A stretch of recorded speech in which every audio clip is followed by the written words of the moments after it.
जय श्री कृष्णा। राधे राधे। आज मैं किस्सा कहानी चैनल के जरिए एक टॉपिक रखने जा रहा हूं। इस टॉपिक का नाम है एक बेटा की मजबूरी। टॉपिक का नाम है एक बेटा की मजबूरी।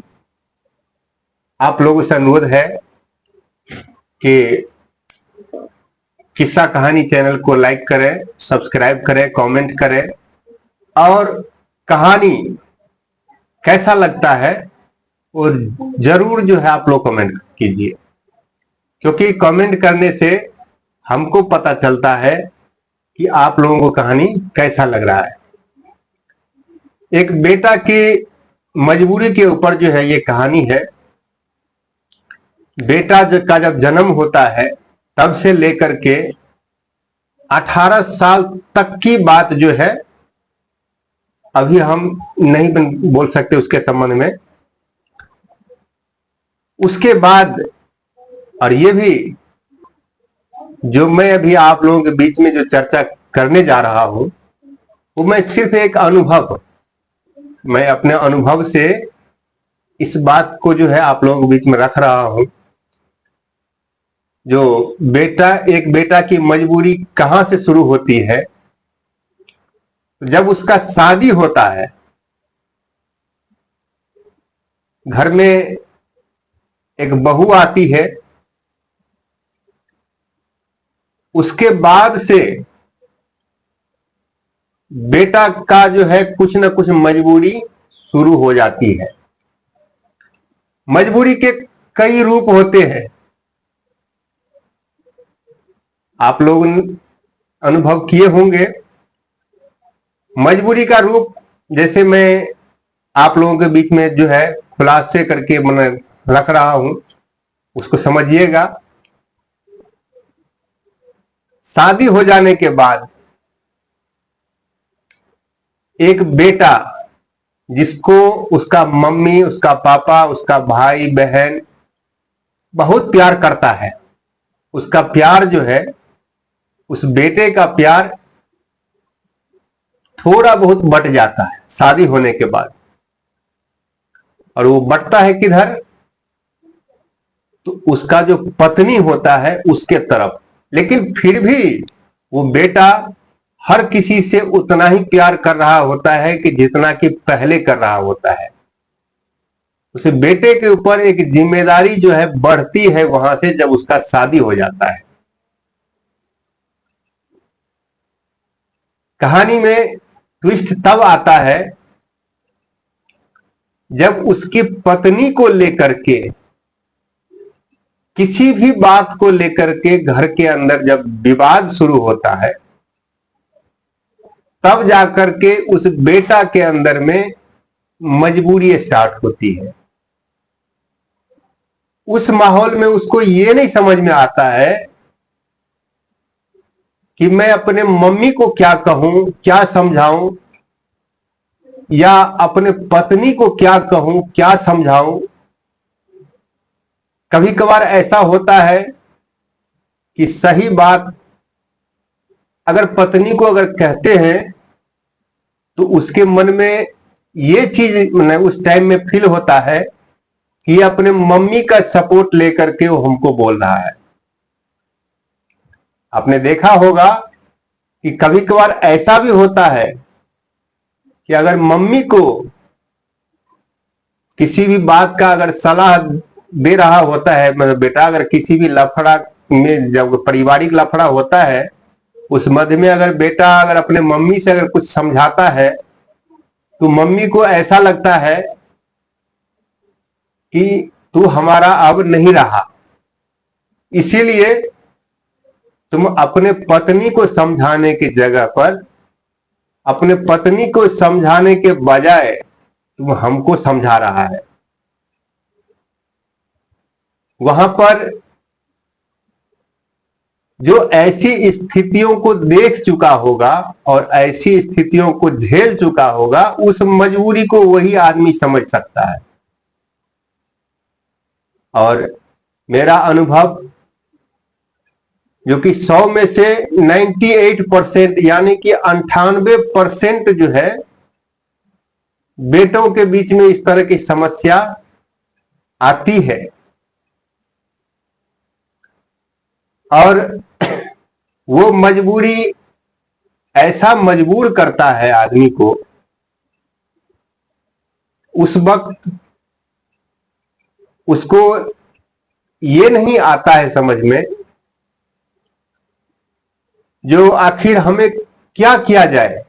हमने ये भी तक देखा है, समझा है, जाना है कि कई बेटे ऐसे होते हैं कि बेकसूर होते हुए भी पत्नी को जो है हाथ लगाना पड़ता है। उसको एक थप्पड़ मार करके, दो थप्पड़ मार करके कुछ पल के लिए उसको शांत करना पड़ता है। गलती लाख मां बाप से हो, इस चीज का एहसास बेटे के अंदर में होता है, लेकिन फिर भी वो मां बाप है। और मजबूरन अपने पत्नी को कुछ गालियां गलौज, कुछ सही बात, कुछ जो है डरा करके, तो कुछ धमका करके, कैसा भी करके उस मामले को निपटता है। लेकिन मामले तो निपट जाता है, लेकिन उस बेटे के मन की जो मजबूरी है वो खत्म नहीं होती। वो अंदर ही अंदर घुटता है, अंदर ही अंदर रोता है, क्योंकि मर्द वो चीज नहीं है जो किसी को भी आंसू बहा करके दिखा सके। मजबूर वो भी होता है, तकलीफ उसको भी होती है, लेकिन वो तकलीफ किसके साथ शेयर करे। चाहकर भी अपनी अपनी तकलीफ और अपनी परेशानी, अपनी मजबूरी को उस बीच में शेयर किसी के साथ नहीं कर पाता है। तो प्यारे दोस्तों, आप लोगों से भी अनुरोध है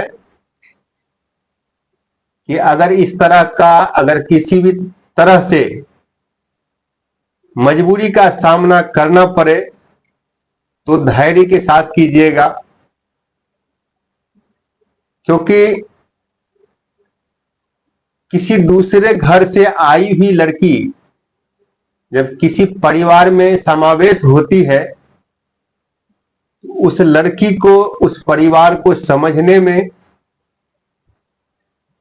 और एक अच्छी बहू बनने में थोड़ा वक्त लगता है। सास को भी चाहिए है कि एक अच्छी बहू बनाने के लिए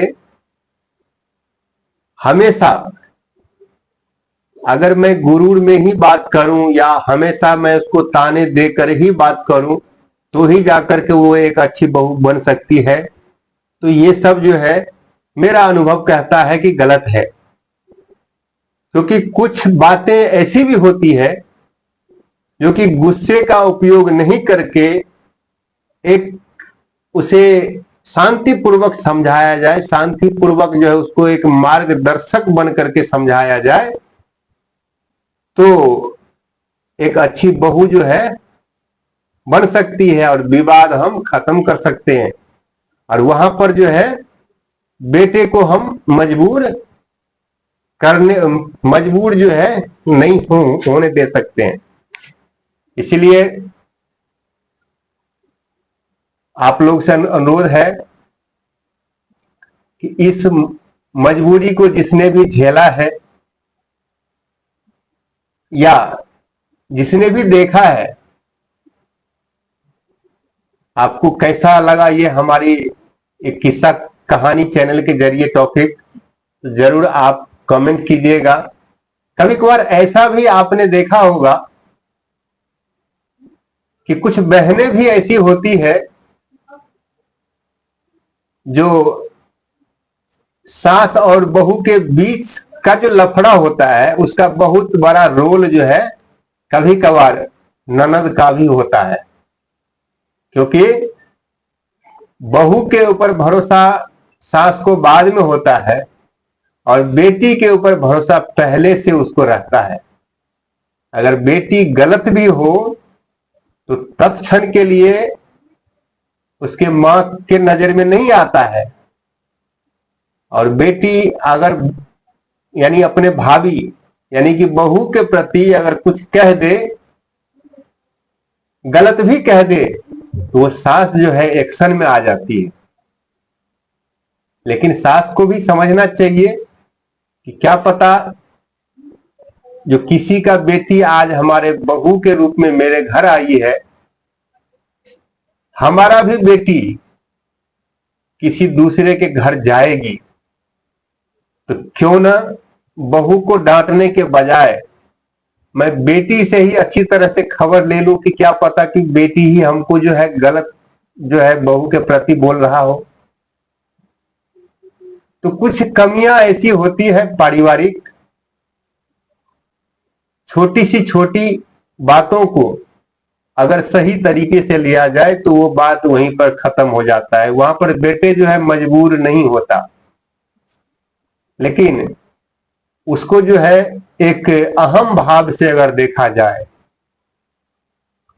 एक घमंड के तौर पर देखा जाए कि जो मैं बोलता हूं वही ठीक है, तो वहां पर जाकर के परिवार के मेंबर यानी कि जो गार्जियन होते हैं वो मजबूर हो जाता है, लाचार हो जाता है, उसकी लाचारी को कोई समझ नहीं सकता। आशा करता हूं आप लोगों को एक कहानी अच्छा लगे। जरूर आप लोग जो है लाइक कमेंट कीजिएगा। हम फिर जो है एक नए कहानी के साथ इसी किस्सा कहानी चैनल के जरिए उपस्थित होंगे।